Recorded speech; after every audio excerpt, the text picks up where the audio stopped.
Evangelho de João, capítulo de número 7.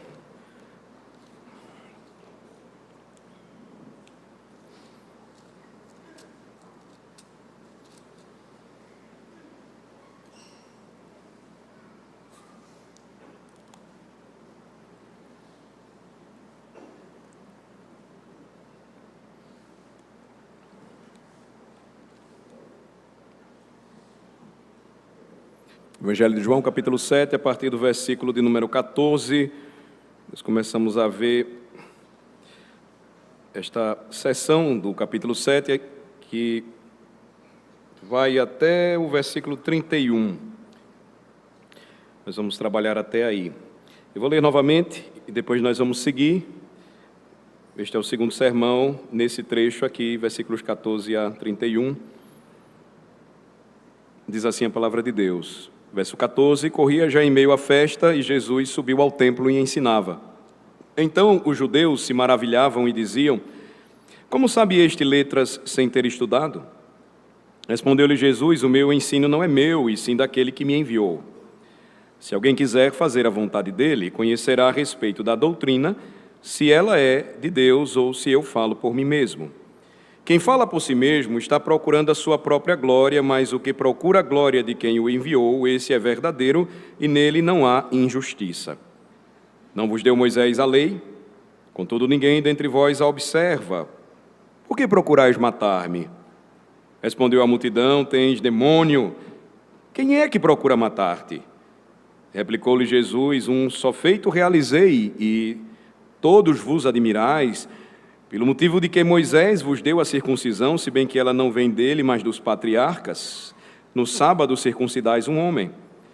E se um homem pode ser circuncidado em dia de sábado, para que a lei de Moisés não seja violada, por que vos indignais contra mim, pelo fato de eu ter curado num sábado ao todo um homem? Não julgueis segundo a aparência, e sim pela reta justiça. Diziam alguns de Jerusalém: não é este aquele a quem procuram matar? Eis que ele fala abertamente e nada lhe dizem. Porventura reconhecem verdadeiramente as autoridades que este é, de fato, o Cristo? Nós, todavia, sabemos de onde este é. Quando, porém, vier o Cristo, ninguém saberá de onde ele é. Jesus, pois, enquanto ensinava no templo, clamou, dizendo: vós não somente me conheceis, mas também sabeis de onde eu sou. E não vim porque eu de mim mesmo o quisesse, mas aquele que me enviou é verdadeiro, aquele a quem vós não conheceis. Eu o conheço, porque venho da parte dele e fui por ele enviado. Então procuravam prendê-lo, mas ninguém lhe pôs a mão, porque ainda não era chegada a sua hora. E contudo muitos de entre a multidão creram nele e diziam: quando vier o Cristo, fará porventura maiores sinais do que este homem tem feito? No ponto final, onde ficamos na primeira, eu diria a culminância, o ponto máximo da primeira mensagem sobre esse trecho no Evangelho de João, capítulo 7, nós vimos que a grande admiração da parte dos judeus foi porque Jesus sobe ao templo e passa a ensinar, e aí agora publicamente ele faz isso. Ele demora a seguir para Jerusalém porque ele sabia que havia um desejo da parte dos judeus de matá-lo. E entendam, judeus, de forma específica, aqueles que habitavam em Jerusalém, na Judéia, aqueles que faziam parte da liderança religiosa em Israel. E ele, então, deixa que seus discípulos sigam, e até mesmo seus irmãos, que não estavam crendo que de fato ele era o Messias, e depois ele vai ocultamente, sem que ninguém percebesse, porque todos estavam na expectativa de vê-lo, e aí chega o momento certo em que ele se revela, versículo 14. Quando Jesus começa a ensinar, nos chama a atenção que os judeus, então, esses religiosos, ficaram maravilhados e começaram a falar uns com os outros como é que ele sabe a Escritura, ou como é que ele tem uma formação teológica e acadêmica adequada para ensinar sem nunca ter passado por uma escola de teologia. E aí nós destacamos que o estudo da teologia em si, o preparo teológico em si, sem a verdadeira vocação, sem o verdadeiro chamado, sem a ação do Espírito, de nada funciona. Você tem o exemplo máximo em Jesus. Eu lembro de ter citado um exemplo também interessante de talvez o maior pregador do século XIX, na época, que nunca havia passado por um seminário, Charles Spurgeon. Na verdade, o que você tem, ou o que você recebe do Senhor, sempre será uma ferramenta, mas a capacitação, a formação, o revestimento de poder, a autoridade para ensinar, ela vem do Rei. Esse é um ponto importante, por exemplo, quando a igreja enxerga o seu governo, quando a igreja enxerga a sua liderança. Quando você tem essa compreensão à luz da palavra de Deus, o que você vai perceber? Quando presbíteros são investidos de autoridade e ordenados, segundo a palavra de Cristo, para exercer o ofício de governo da igreja, eles recebem a autoridade não da igreja para governar, eles recebem a autoridade de Cristo.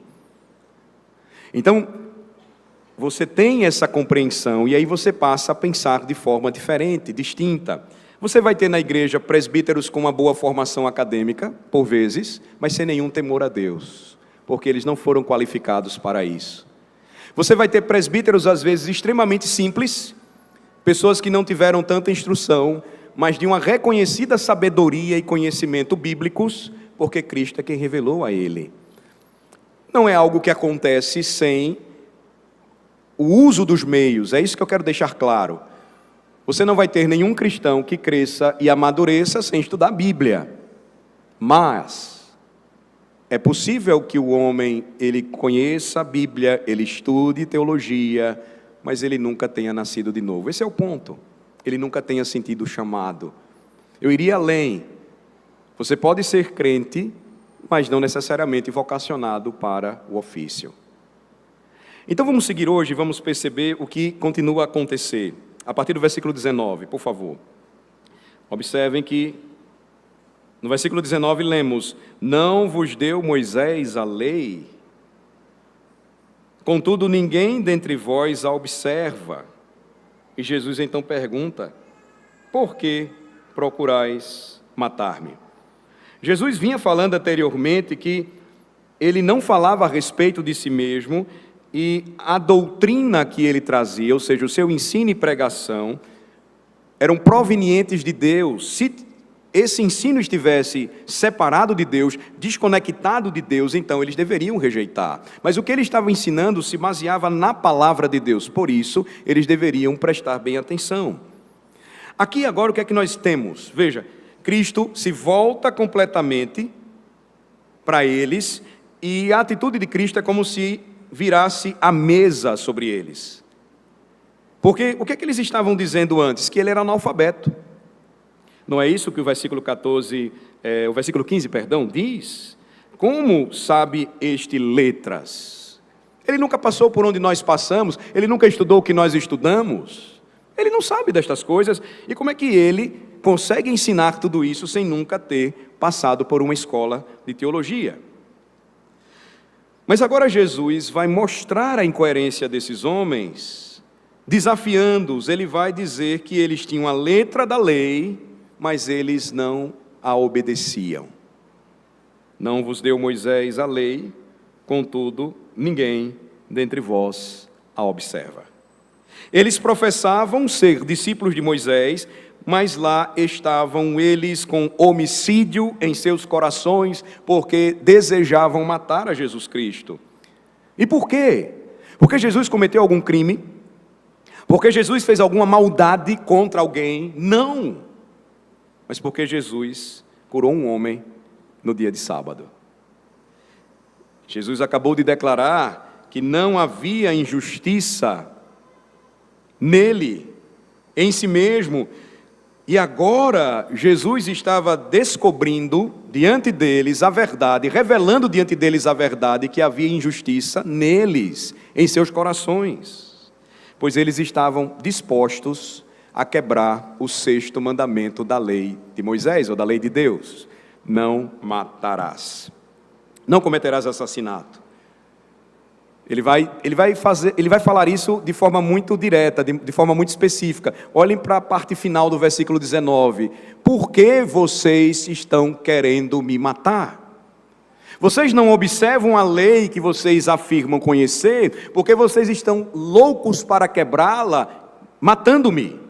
É o que Jesus está dizendo em outras palavras. E o que ele diz aqui é muito solene, irmãos. Era uma palavra que iria além da aplicação local.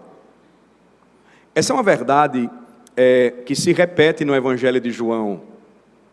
Começa no capítulo 2, quando claramente o evangelista registra que Jesus não se deixava enganar, porque conhecia os corações dos homens. E ainda hoje acontece a mesma coisa. Porque a palavra, por vezes, ela tem uma ação diferente nos corações dos ouvintes do Evangelho. Porque ele continua a aplicar, além daquilo que acontece aqui, quando o pregador fala, porque ele é o único que conhece completamente o coração do homem.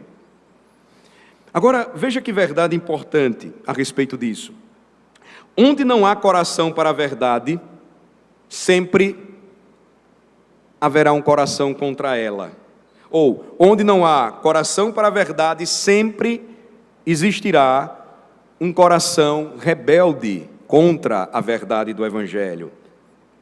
E onde há inimizade contra a própria verdade, também existirá ódio contra aqueles que a proclamam. É nisso que nós precisamos cuidar do nosso coração. De quem é a palavra? O pregador fala da parte de quem? O mestre ensina da parte de que mestre, porque maior. Se há inimizade contra a própria verdade, haverá também inimizade contra aqueles que a proclamam com fidelidade. Em suma, haverá uma rejeição à palavra do próprio Cristo. E, irmãos, ninguém que esteja familiarizado com a história dos últimos 2000 anos pode duvidar disso. O exemplo está aqui de Jesus. Jesus veio para falar a verdade, ele não veio falar da parte dele, mas ele veio como um mensageiro do Pai, ele era um pregador a serviço do Pai, ele veio para ensinar a verdadeira doutrina, ele veio para aplicá-la perfeita e incisivamente aos corações, e ainda assim, os homens o odiaram e intentaram matá-lo, e foram até o fim com esse propósito.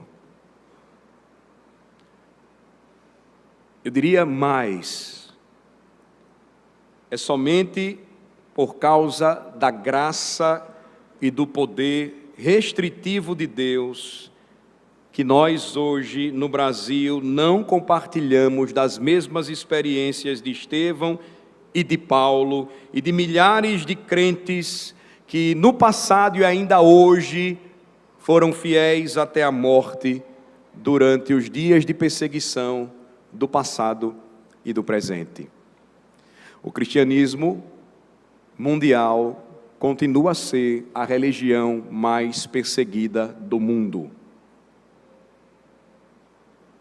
De maneira mais hostil, em continentes como a Ásia e a África, em países específicos, mas isso tem crescido uma hostilidade muito grande no Ocidente, que cada dia mais se considera pós-cristão. Falava isso anteriormente para os irmãos.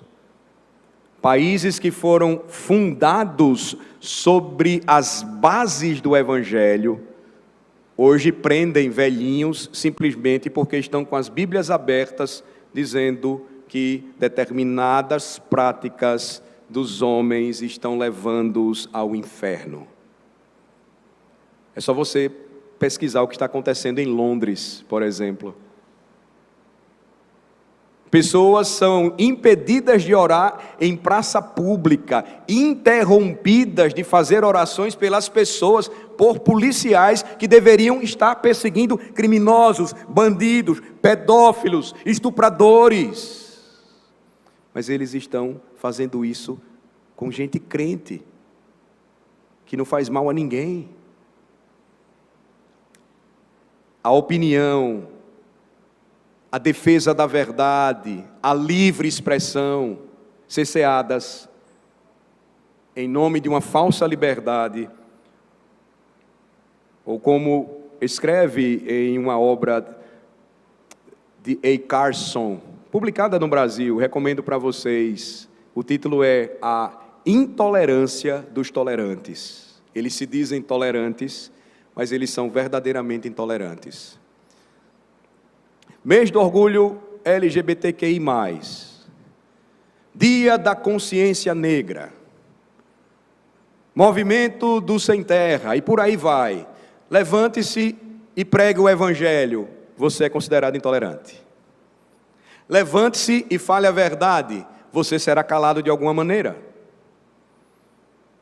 Isso não é verdadeira liberdade, mas isso também não deveria assustar ou espantar nenhum cristão, porque ainda hoje é algo que tem acontecido. A ideia, então, ou a intenção do mundo é fazer com que cada vez mais os crentes, eles proclamem a sua verdade desse jeito aqui, reclusos. Quanto mais particular for, melhor, é o que eles querem.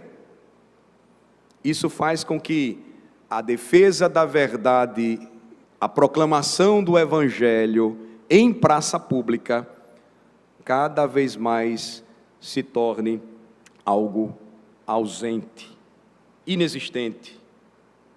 Não vai demorar muito, irmãos, para que essa restrição divina, que mantém Satanás sob controle, restringindo as paixões dos inimigos de Deus, se remova.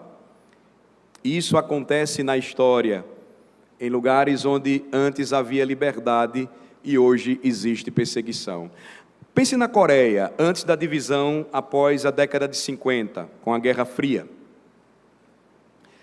No passado, a Coreia foi conhecida na Ásia como a Antioquia da Ásia. Tamanha quantidade de cristãos. Hoje nós temos uma parte da Coreia fortemente cristã, presença marcante do cristianismo lá. Mas você tem uma outra parte onde cristãos são perseguidos, presos e até mortos, simplesmente porque declaram que Cristo é Rei dos Reis e Senhor dos Senhores. O mundo em movimento, ele muda. Cristãos no Brasil, no início da plantação do Evangelho, sofreram dura perseguição. Esse ano a igreja protestante mais antiga do nosso estado vai completar 140 anos. Primeira igreja evangélica de Sergipe, em Laranjeiras, igreja presbiteriana. O Evangelho, quando chegou lá, foi resistido com tamanha força que ficou até conhecido historicamente um dia, uma noite, em praça pública, onde Bíblias e livros cristãos foram queimados, fizeram uma grande fogueira. Não esqueçamos, irmãos, do que o Senhor Jesus Cristo nos ensina nesta passagem. Leamos as profecias do Apocalipse, marquemos ali os terríveis sofrimentos que os crentes piedosos sofreram. Quem pode dizer quando o que está acontecendo hoje na Europa não se voltará também contra nós no Brasil? Versículo 20. Respondeu a multidão: tens demônio? Quem é que procura matar-te? Agora você tem uma reação do povo, não dos religiosos. Então, lembrem-se, todos contra Cristo. os religiosos, denominados aqui especificamente de judeus, a multidão, que também era de judeus, mas você tem uma expressão diferente, usada pelos evangelistas, os irmãos de Jesus, até mesmo os irmãos dele, que duvidaram. Você vê isso logo no início do capítulo 7, quando eles dizem, a partir do versículo 4, olha, você está fazendo da forma errada, você tem que se apresentar ao público, você tem que fazer uma propaganda melhor a seu respeito, e se você faz de fato estas coisas, final do versículo 4 está aí, manifesta-te ao mundo, é o que eles dizem. E João destaca que nem mesmo seus irmãos estavam acreditando nele, versículo 5 diz isso. Então, o povo ou a multidão aqui é uma referência, evidentemente, ao grupo diversificado de israelitas que estavam no pátio do templo, e naquela época, por conta da grande movimentação da festa, dos tabernáculos, que era uma festa muito animada, de muita celebração, gratidão a Deus, eles se dirigiam de todas as partes da Palestina para esta celebração, rumo a Jerusalém. E muitos deles estavam ignorando o fato de que os líderes judeus tinham planos para tirar a vida de Cristo. Eles não sabiam disso.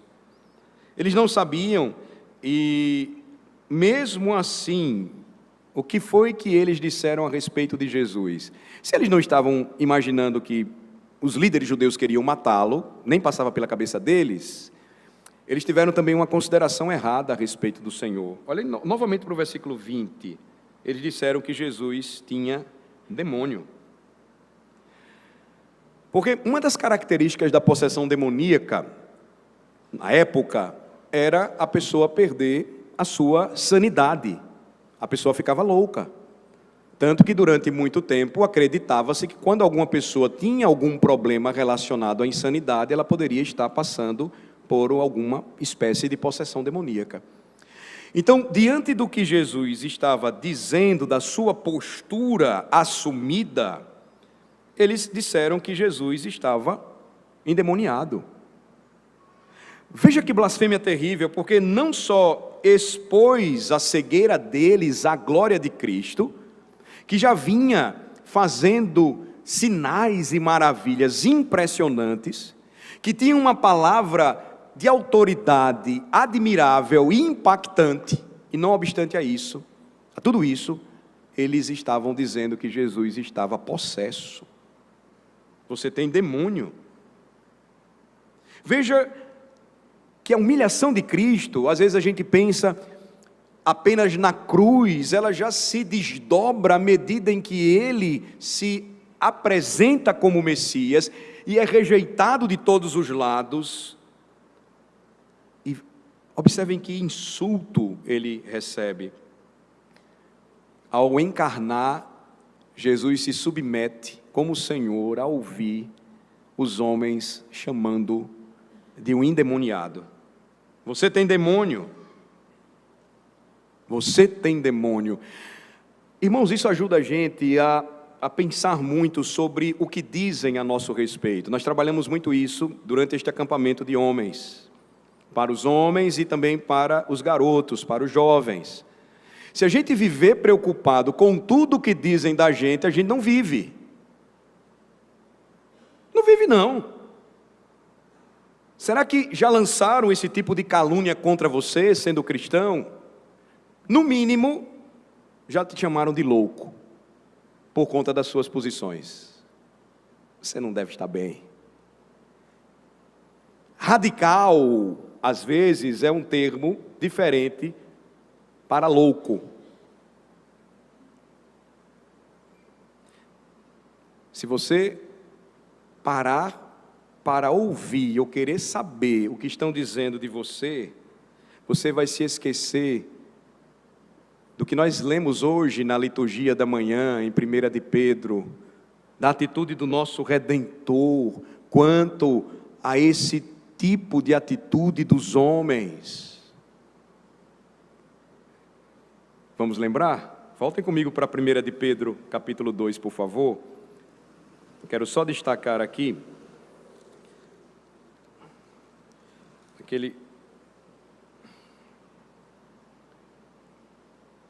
versículo 21 em diante. 1 de Pedro, capítulo 2, versículo 21. Porquanto para isto mesmo fostes chamados, pois que também Cristo sofreu em vosso lugar, deixando-vos, observem, exemplo para seguirdes os seus passos, o qual não cometeu pecado, nem dolo algum se achou em sua boca. E aí, o versículo 23 é o chave. Pois ele, quando trajado, não revidava com traje. Quando maltratado, não fazia ameaças, mas entregava-se àquele que julga retamente. Lembre-se sempre de que o seu Senhor, antes de você, foi igualmente insultado, e isso é suficiente para nós. O que foi que Jesus nos ensinou? Basta ao seu discípulo, ou basta ao discípulo ser igual ao seu mestre. Basta ao discípulo ser igual ao seu mestre. Vamos voltar para João, versículo 21, então, replicou-lhe Jesus, um só feito realizei, e todos vos admirais. Isso aqui reforça o que eu disse anteriormente. Jesus ignorou a terrível acusação, o horrível insulto da multidão, e ele continuou a dirigir-se aos judeus. E aqui ele nos deixou esse exemplo, que acabamos de ler em 1 de Pedro, capítulo 2. O Evangelho de João nos dá uma belíssima ilustração do que Pedro vai escrever posteriormente, porque Pedro testemunhou isso. Ele viu a atitude de Jesus, ele viu o seu procedimento, como ele agia diante dos insultos. Quando ele foi injuriado, ele não injuriou novamente. Ele não respondeu à sua declamação blasfema. E que a graça de Deus nos ajude a seguir os seus passos quanto a isso, pois nós seremos sempre tentados a pagar com a mesma moeda, a revidar aos insultos, a tentar querer saber o que é que estão dizendo da gente. Quando Cristo disse aos judeus, no capítulo 5, lembrem-se, uma só obra fiz, e todos vós vos maravilhais, quando ele diz isso aí, precisamente falando no versículo 21, ele estava fazendo uma referência ao capítulo 5, que vocês já estudaram comigo, a partir do versículo 16, capítulo 5, a partir do versículo 1, até o 16, que foi a cura daquele paralítico no dia de sábado. Toda a controvérsia religiosa estava girando em torno de uma boa obra que Jesus fez. Mas Jesus se mantém firme, ele permanece no propósito de cumprir a sua missão. Se nós não tivermos a consciência tranquila diante de Deus, se nós não tivermos diante de Deus a clara ideia de que é Deus quem sustenta o seu servo e mantém a sua integridade, não vai. Lembre-se sempre de Jó, quantas acusações ele sofre dos seus amigos. Jó não teve acesso às declarações que Deus fez a seu respeito, porque elas foram feitas na corte celestial. Ele fala para Satanás: vocês têm visto o meu servo Jó? É um homem íntegro, justo e anda com Deus. Jó não sabe nada disso, de repente Jó perde tudo. Sua esposa, ironicamente, diz: abençoa o teu Deus, e morre, porque ali é abençoar que ela fala, não é amaldiçoar. A palavra tem, ironicamente, essa conotação, porque não resta mais nada para você. Seus amigos depois dizem: Jó, confessa, alguma coisa você fez, porque ninguém perde tudo assim de repente. E ele se mantém firme quanto à sua integridade. Diante de Deus, ele quer saber o que houve, porque ele sabia que era um pecador, que dependia da graça de Deus, mas naquele momento específico, ele não conseguia enxergar nada claramente que ele fez para sofrer tudo aquilo de repente. Se nós não tivermos essa consciência, irmãos, de que nós somos pecadores, que nós carecemos da graça de Cristo, que é Ele quem nos mantém de pé, que nos guia no caminho que devemos seguir, que preserva a nossa integridade, nós vamos nos preocupar muito com o que falam da gente. E aí, o que é que isso vai fazer? Isso vai nos calar. A gente vai desenvolver a atitude de Adão, de ficar colocando a culpa nos outros, de ficar procurando desculpas para não fazer o que deve ser feito, porque a gente vai começar a ter cuidado no que diz, com medo do que vão falar de nós. Esse é um ponto importante. Versículos 20 e 23. Pelo motivo de que Moisés vos deu a circuncisão, se bem que ela não vem dele, mas dos patriarcas, no sábado circuncidais um homem. E se o homem pode ser circuncidado em dia de sábado, para que a lei de Moisés não seja violada, por que vos indignais contra mim? Pelo fato de eu ter curado no sábado, ao todo, um homem. Veja que Jesus se mantém firme em continuar confrontando aqueles homens e apontando quão irracionais eram as críticas que eles estavam levantando contra Cristo por ter curado um homem impotente, paralítico, no dia de sábado. Veja a lógica da argumentação, do ensino de Jesus para eles. Jesus vai lembrar aqueles homens que a circuncisão era realizada no sábado.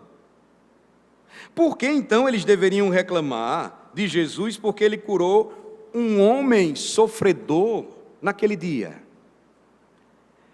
E aí, para reforçar este argumento, Cristo nos ensina que obras de necessidade, obras de misericórdia, são legais no dia de sábado. O dia do Senhor é o dia para a prática das boas obras. O dia do Senhor é o dia para a prática da misericórdia. A circuncisão era uma obra necessária para que a lei de Moisés fosse observada, pois se a criança chegasse ao 8º dia no sábado, ela precisava ser circuncidada. A cura daquele homem impotente foi uma obra de misericórdia. E Jesus estava mostrando que todo dia de sábado deveria ser uma lembrança para o povo de Deus, de que este dia era o dia para se fazer o bem. Observe ainda que Cristo faz uma referência à circuncisão como pertencente à lei de Moisés. E aqui há algo interessante, porque quando você ouve as duas expressões, lei de Deus e lei de Moisés, não é que existissem leis diferentes, mas a lei de Deus sempre era uma expressão mais ligada às 10 palavras divinas, aos 10 mandamentos, e a lei de Moisés, aqueles outros regulamentos ou leis dados por Deus a Moisés, para que o povo soubesse aplicar os 10 mandamentos da maneira correta. No tocante à adoração, no tocante a honra que era devida aos pais e às autoridades constituídas, a preservação da vida, as questões relacionadas ao direito à propriedade, para que ninguém furtasse o que fosse do outro, enfim. Então você tem essa distinção, e quando Jesus usa esses termos, ele fala para gente que sabia muito bem o que ele estava dizendo. Ele fala claramente para eles aspectos da lei de Deus que eles sabiam. Deus nunca proibiu em sua lei, e ele deu isso a Moisés, de que fosse proibido, ele nunca disse isso, que fosse proibido curar alguém no dia do Senhor. Ele nunca disse isso. Verso 24: não julgueis segundo a aparência, e sim pela reta justiça. Então aqui você tem uma ligação clara com os versículos que vêm antes. Cristo estava justificando o seu ato de curar aquele paralítico no dia de sábado. Os seus críticos então estavam analisando o que Jesus fez de uma forma muito superficial, e pela análise feita por eles, poderia parecer que Jesus estava quebrando uma lei, porque eles acrescentaram, os fariseus, centenas de leis para regular o que poderia ser feito no dia de sábado, que o Senhor nunca pretendeu entregar ou ensinar ao seu povo. Então, Jesus começa a mostrar para eles que aquele julgamento era precipitado, aquele julgamento era parcial, eles estavam procurando por algo que pudessem ter para condenar Jesus, agarrá-lo e matá-lo. Mas aí, quando você faz isso de forma superficial, parcial, preconceituosa, você erra. E aí Jesus vai mostrando como tudo que eles estavam dizendo estava errado. Por isso que ele ordenou, observem de novo, não julgueis segundo a aparência, e sim pela reta justiça. Veja a exortação de Jesus, é para que eles fossem justos, para que eles levassem em conta todas as circunstâncias, para que eles pesassem tudo o que a palavra de Deus revelou sobre o quarto mandamento da lei de Deus.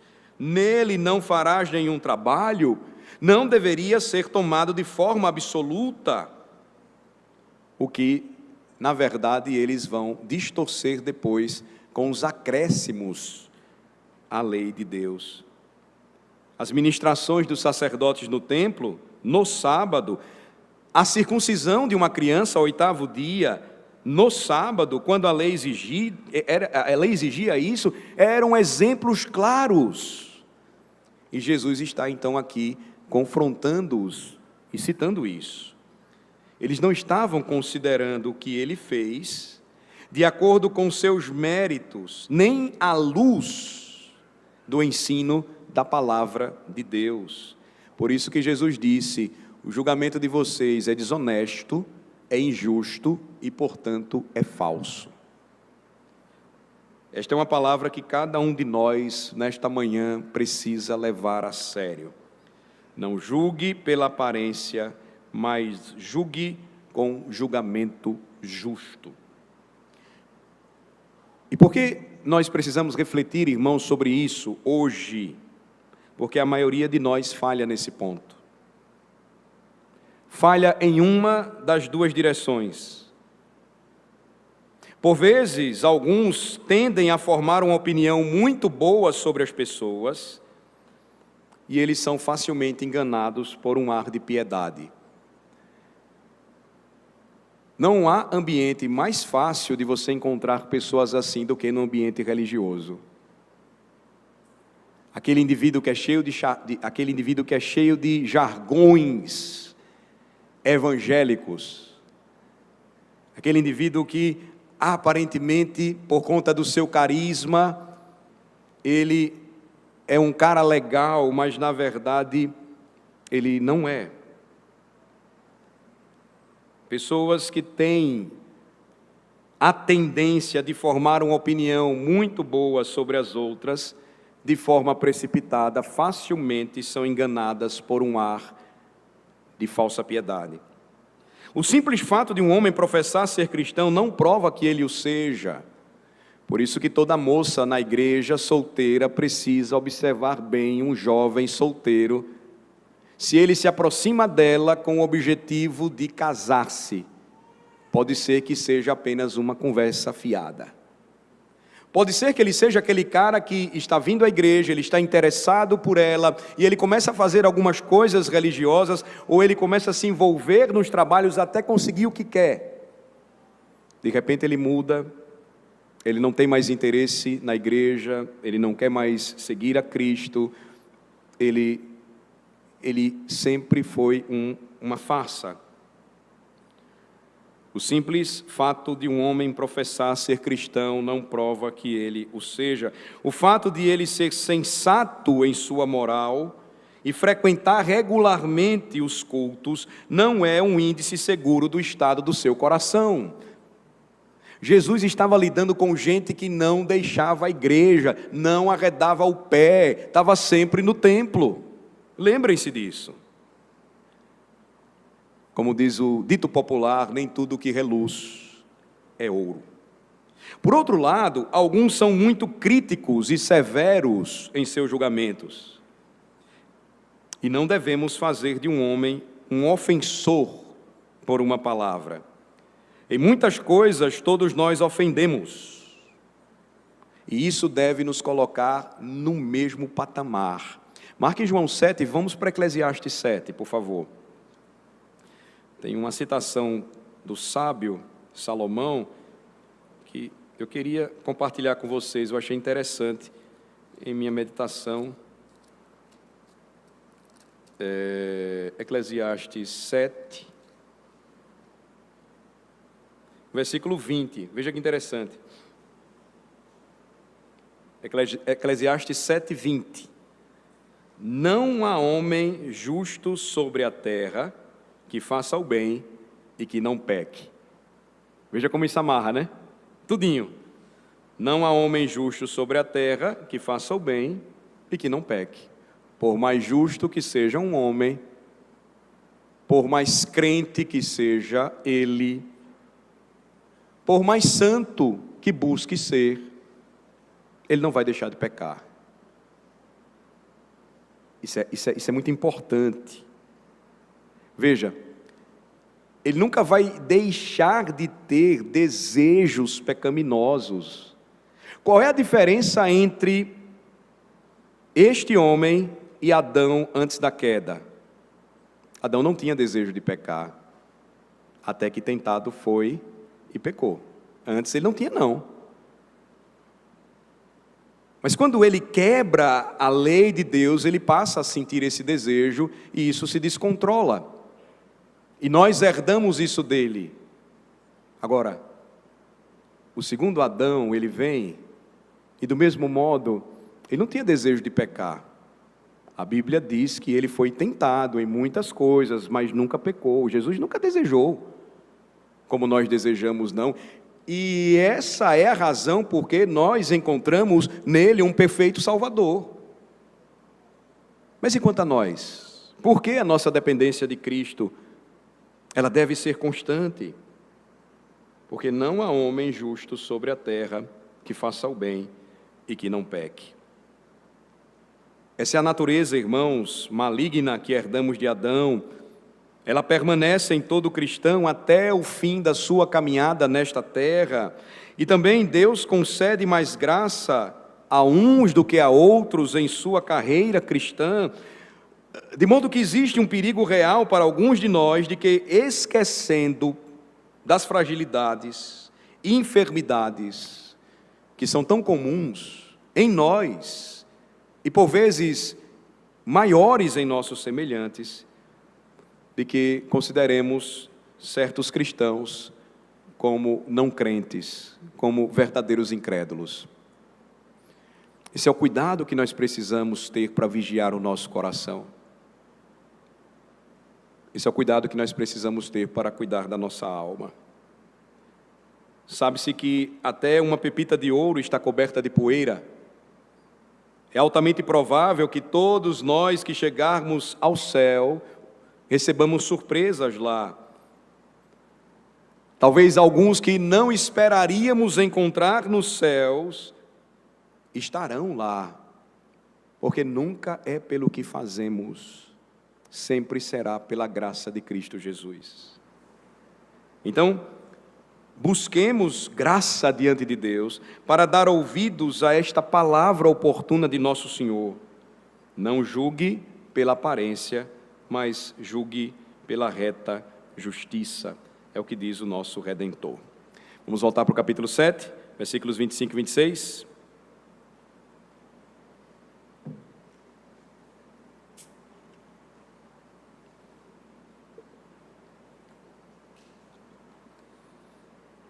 Diziam alguns de Jerusalém: não é este aquele que procuram matar? Eis que ele fala abertamente e nada lhe dizem. Porventura, reconhecem verdadeiramente as autoridades que este é, de fato, o Cristo?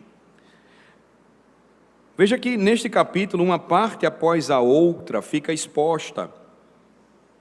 A luz que verdadeiramente veio ao mundo, Jesus estava brilhando.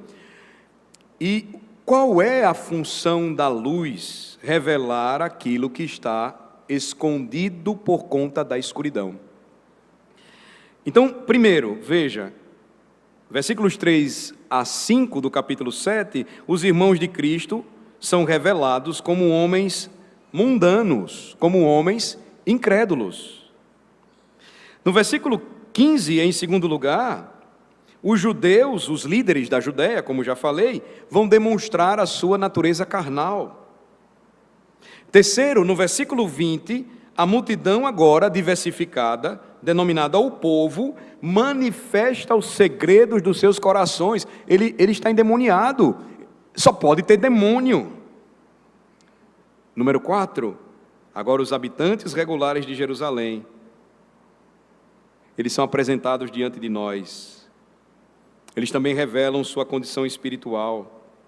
Quando se escondem atrás de seus governantes, eles mostraram a pouca expectativa que tinham para descobrir por si mesmos se Cristo estava ou não pregando a verdade de Deus.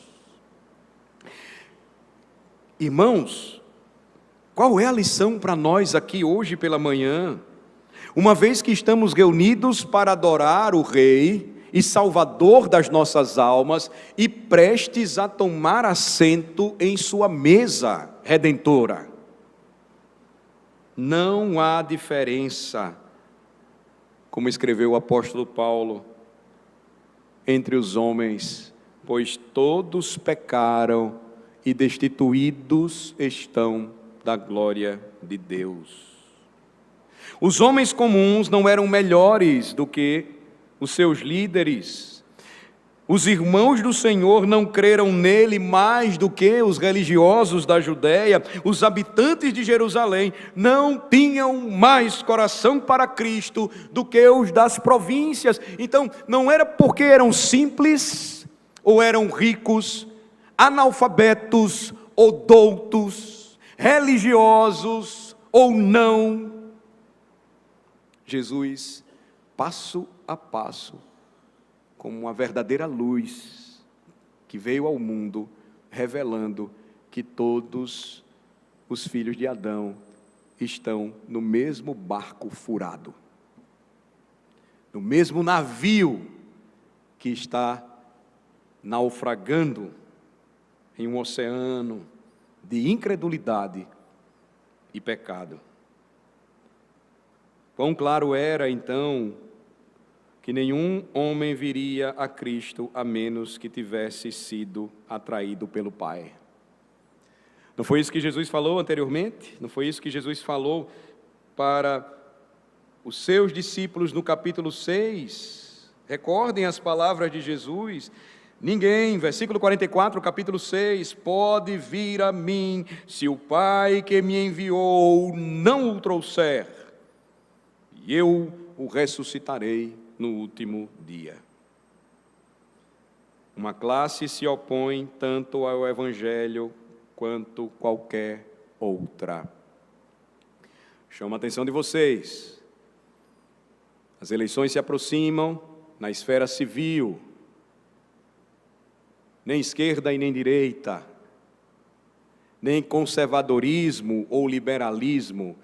Todos, a parte de Cristo, são incrédulos e vão estabelecer os seus deuses, libertadores e Messias. Mas a Bíblia diz, só Cristo é o Senhor. Essa é uma verdade, irmãos, inegável. E Cristo coloca tudo isso diante dos homens sobre a mesa. Jamais esqueçam. A natureza humana é a mesma em todo o mundo. Nada mais é do que a graça distintiva de Deus que sempre faz com que um homem seja diferente do outro. Toda vez que você lembrar disso, jamais esqueça. Foi pela graça que você foi salvo.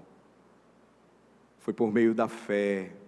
E esta não é sua, é presente de Deus.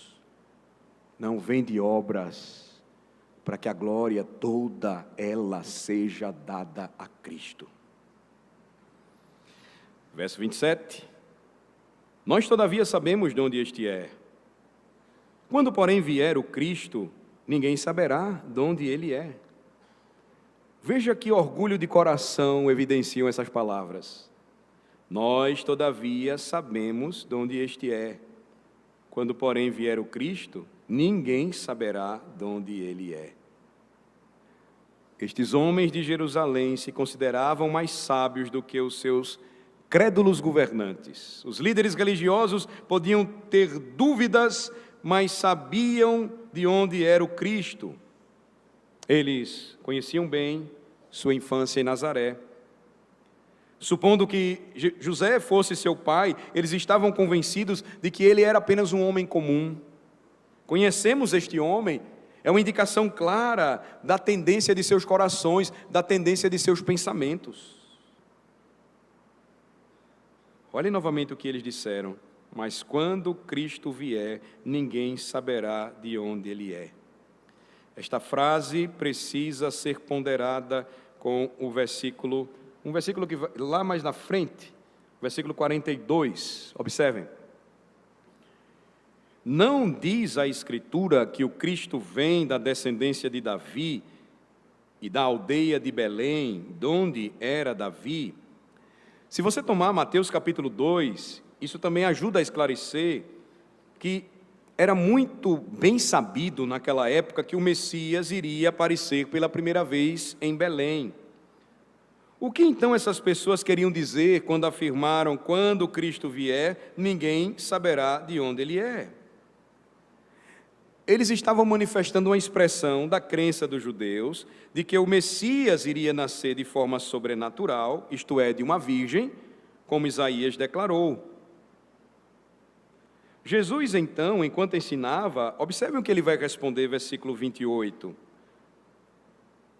Jesus, pois, enquanto ensinava, no templo clamou, dizendo: vós não somente me conheceis, mas também sabeis de onde eu sou, e não vim porque eu de mim mesmo o quisesse, mas aquele que me enviou é verdadeiro, aquele a quem vós não conheceis. Parece que neste versículo, a primeira parte do que Jesus fala envolveu ironia. Porque o que foi que os homens disseram, os que viviam em Jerusalém? Declararam: sabemos de onde este homem é. E aqui Cristo retoma suas palavras e as refuta. Vocês me conhecem, sabem de onde eu sou. Mas aí Jesus continua a dizer quão inútil era o orgulho deles. Ele vai dizer: eu não vim de mim mesmo, mas aquele que me enviou é verdadeiro, aquele que vocês não conhecem. Então eles não sabiam de fato de onde Jesus vinha. Veja como Jesus, ele também, em determinados momentos, ao falar a palavra, ele fazia uso da ironia, assim como o Pai. E aí, quando Cristo fala sobre o Pai, notem, ele diz: aquele que me enviou é verdadeiro. E ele vai, de fato, aqui olhar para as Escrituras, e lembrem-se, as Escrituras que Jesus utilizou, a palavra que Jesus utilizou, a Escritura que Jesus utilizou, era o Antigo Testamento, e ele vai lembrar que Deus estava ali, sendo fiel ao que prometeu, as profecias antigas, elas estavam se cumprindo, outras estavam prestes a se cumprir, mas isso não negaria a verdade revelada do Pai, que agora se tornava para o mundo clara e evidente em Cristo. Verso 29, mas eu o conheço, porque dele venho e ele me enviou. Somente porque Jesus Cristo conhecia o Pai e pertencia a ele, era o único que poderia revelá-lo, pois é pelo Filho e somente por ele que o Pai é dado a conhecer. Toda vez que disserem para você que existem caminhos que conduzem um homem para Deus, cite Mateus capítulo 11, versículo 27. Seja evangélico de fato. Mateus 11, 27, por favor.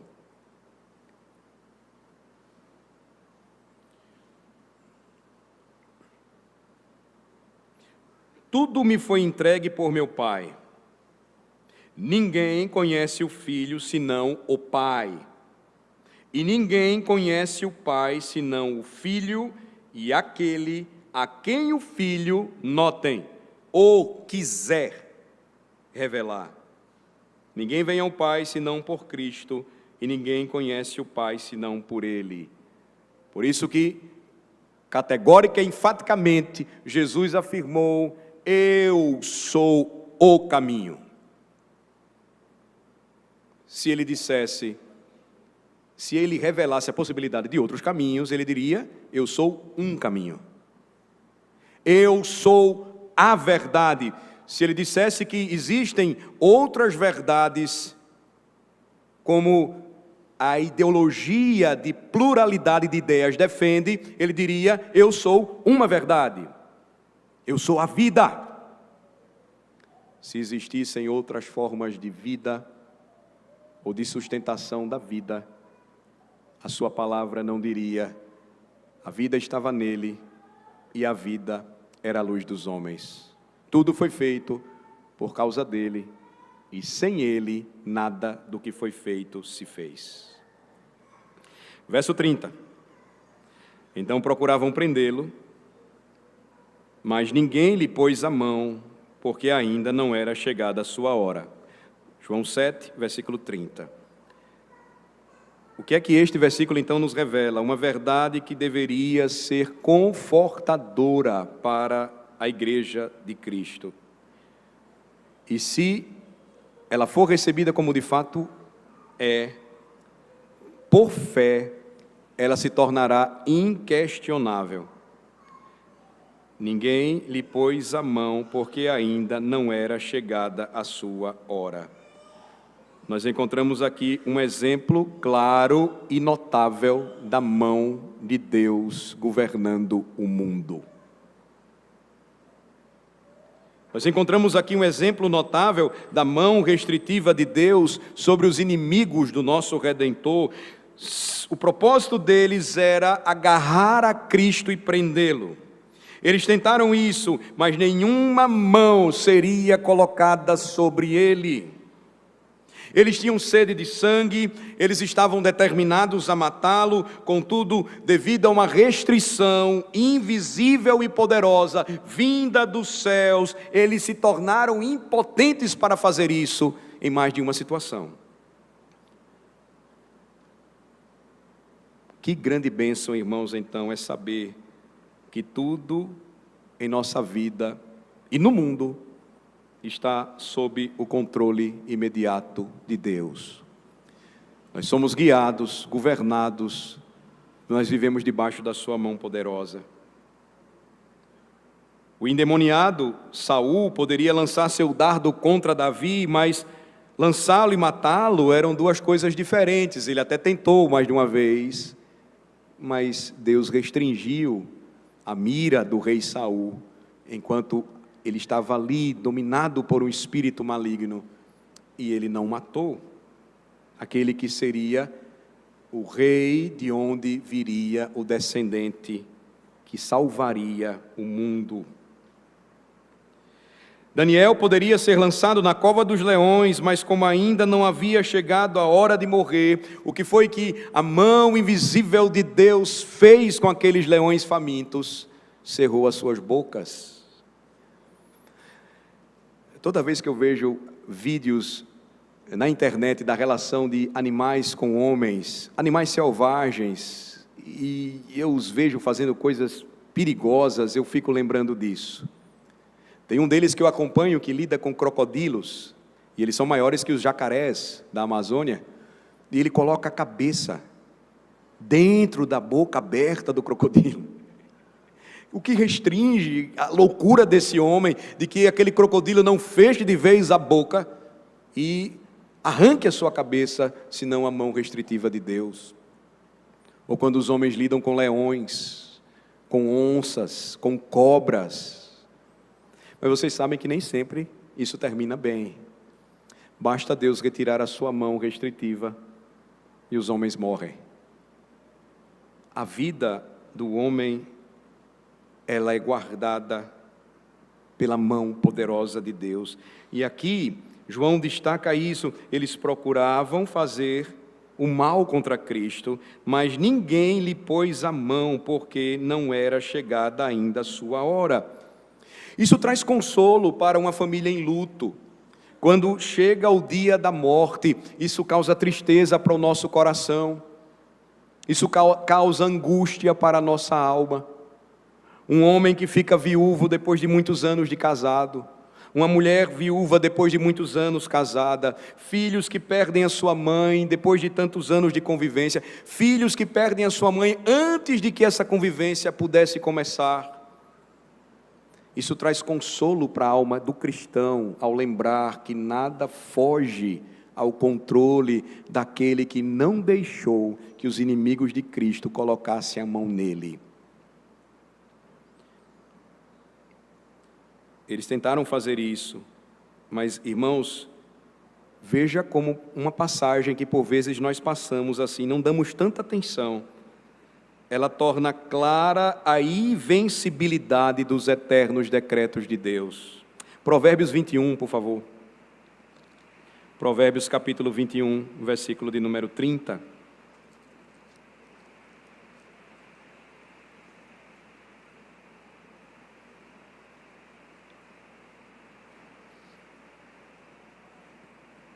Não há sabedoria, nem inteligência, nem mesmo conselho contra o Senhor.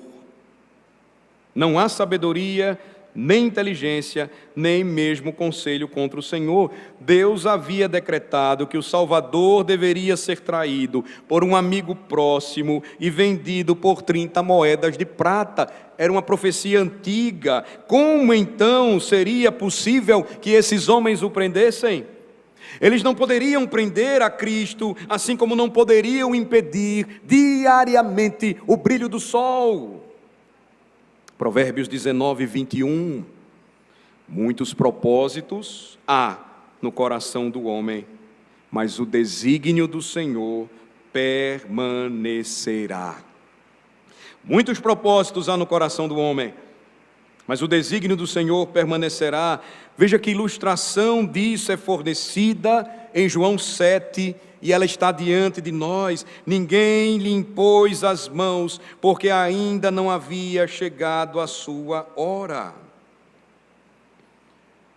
Quando chegasse a sua hora, o Messias, o príncipe, poderia então dar a sua vida por seu povo. Quando chegasse a sua hora, todo o ódio dos homens, toda a inimizade do diabo e das suas hostes malignas não poderiam apressar a morte já determinada por Deus para o seu filho. Até chegar a hora preordenada de Deus e o Filho de Deus encarnado se curvar à vontade de seu Pai, ele era imortal. E bendito seja o nosso Deus, porque é uma bênção para a igreja ter a certeza de que a mão da morte não pode nos atingir até que chegue a hora predestinada por Deus para a nossa partida. O inimigo pode guerrear contra nós, o inimigo pode ter permissão de atacar nossos corpos, mas ele não tem poder para encurtar nossas vidas. Assim como não pôde fazer com Jó, um homem que foi tomado de uma doença terminal, mas que não teve a sua vida arrancada, porque o Senhor não permitiu ao diabo fazer isso. De modo que, irmãos, a menos que seja a vontade de Deus que fiquemos doentes ou morramos, não importa quão violenta seja a praga ou a epidemia, nem quantas pessoas ao meu redor possam ser vítimas dela, ela não poderá me prejudicar. Essa foi uma verdade que abalou o coração de muitos crentes há pouco tempo. Ficaram apavorados, com medo. Eu sei, é da nossa estrutura, mas falta-nos fé, porque não cremos no que diz a palavra de Deus. E o decreto de Deus deixa de ser invencível para nós. A doença se torna maior, a epidemia parece mais forte, muita gente está morrendo. Senhor, eu serei o próximo. Nós estamos aqui. Muitos passaram pela pandemia e nem tiveram Covid-19. Outros quase morreram e estão aqui hoje. E não morreram porque Deus não quis que morressem. Outros morreram porque era o dia deles. Havia chegado o dia de sua morte. O que habita no esconderijo do Altíssimo e descansa à sombra do Onipotente, diz ao Senhor: meu refúgio e meu baluarte, Deus meu em quem confio, não te assustarás do terror noturno, nem da seta que voa de dia, nem da peste que se propaga nas trevas, nem da mortandade que assola ao meio-dia. Caiam 1000 ao teu lado e 10.000 à tua direita, tu não serás atingido. Você crê nisso, cristão? Essa palavra é real para a sua alma. Se alguém estiver inclinado a pensar que eu me expresso nesta manhã com muita veemência, pondere no que diz a palavra de Deus. Não é penosa a vida do homem sobre a terra? Não são seus dias como os de um jornaleiro? Visto que os seus dias estão contados, contigo está o número dos seus meses. Tu ao homem puseste limites, além dos quais não passará. Morrendo o homem, porventura tornará a viver. Todos os dias da minha luta esperaria, até que eu fosse substituído. Está no livro de Jó. Ninguém lhe impôs as mãos, porque ainda não havia chegado a sua hora.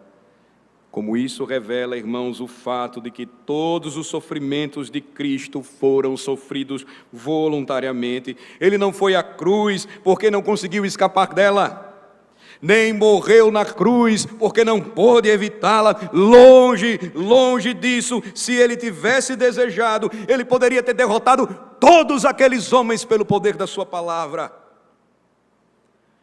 Mas mesmo isso não foi necessário. Eles foram impedidos de tocá-lo, sem que uma única palavra fosse dita. Esse é o Senhor a quem servimos. Por fim, verso 31, João 7. E contudo muitos de entre a multidão creram nele e diziam: quando vier o Cristo, fará porventura maiores sinais do que este homem tem feito? Se esta era ou não uma fé salvadora, é bastante difícil de determinar. Eu acredito que não seria isso, mas observem, é como se tivéssemos um paralelo aqui com o capítulo por onde já passamos, capítulo 2. Eu vou citar: estando ele em Jerusalém durante a festa da Páscoa, muitos, vendo os sinais que ele fazia, creram no seu nome, mas o próprio Jesus não se confiava a eles, porque os conhecia a todos.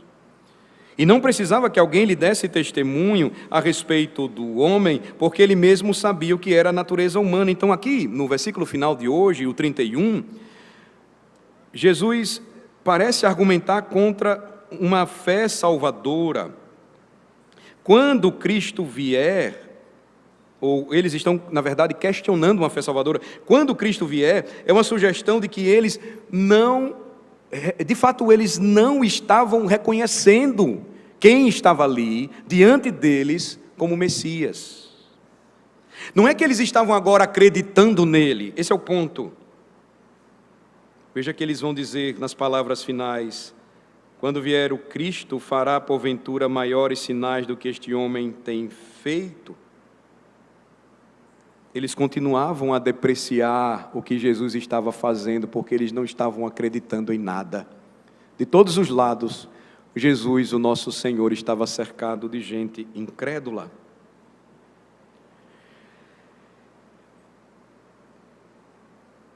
Esse é um ponto importante, irmãos, e conclusivo para o sermão desta manhã, porque ele nos recorda que não estaríamos aqui ou permaneceríamos aqui se um dia não tivéssemos sido alvos desta maravilhosa graça de Deus, revelada a nós em Cristo. Se um dia o Pai não tivesse nos atraído até Cristo, se o Pai não tivesse nos dado vida em Cristo Jesus. Se o Filho não tivesse cumprido a vontade do Pai, não haveria salvação para o seu povo, mas porque Ele foi fiel até o fim, decidido a fazer a vontade do Pai, salvar o seu povo eleito, nós hoje podemos encontrar conforto e consolo para as nossas almas nesta manhã. Nós podemos lidar com diversos problemas e dificuldades da nossa natureza pecaminosa. Algumas, por vezes, são colocadas de lado e nós nos esquecemos que são importantes e precisam ser tratadas, porque se não fizermos isso, a incredulidade ela vai tomar conta do nosso coração e, consequentemente, nós vamos cair. A passagem de hoje nos lembra, de fato, que a fé é um dom de Deus e a fé pertence aos eleitos de Deus somente. Talvez você esteja aqui e nada disso faça sentido para você. Talvez você esteja aqui e isso comece a se tornar claro para o seu coração e você então diga: e o que eu preciso fazer? Você só precisa crer que esta palavra é a palavra da salvação.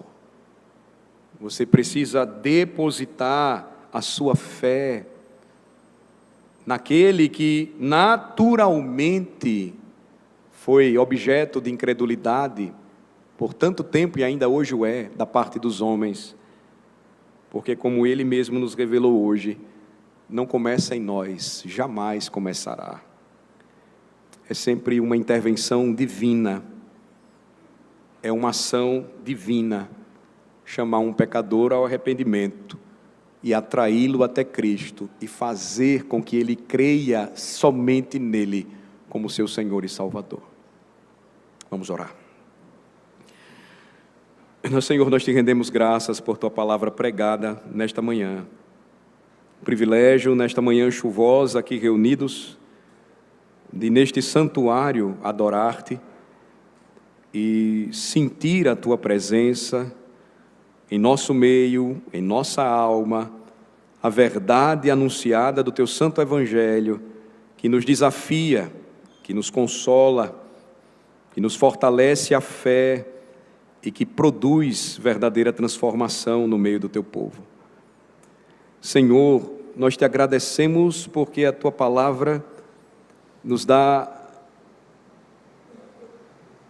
aplicações e lições tão oportunas, tão necessárias para nós, nos dias em que nós vivemos, e isso nos conduz ao louvor e exaltação daquele que é a razão da nossa vida e da nossa fé, Jesus Cristo. Senhor, como é maravilhoso poder descansar no que a tua palavra nos diz, de que eu deito, durmo e no outro dia me acordo sabendo que é o Senhor quem me sustenta, mesmo sendo o que sou. Senhor, é por Jesus que esta mesa posta se torna vida e fé para o teu povo, alimenta a alma da tua igreja, lembra da paz que agora hoje desfrutamos em Cristo, a paz que o mundo não pode dar. Exaltamos, Senhor, o teu nome e te glorificamos por isso. E pedimos que nos abençoe nesta hora em que selarás a pregação da palavra através da celebração do sacramento da Santa Ceia. Em nome de Jesus, amém.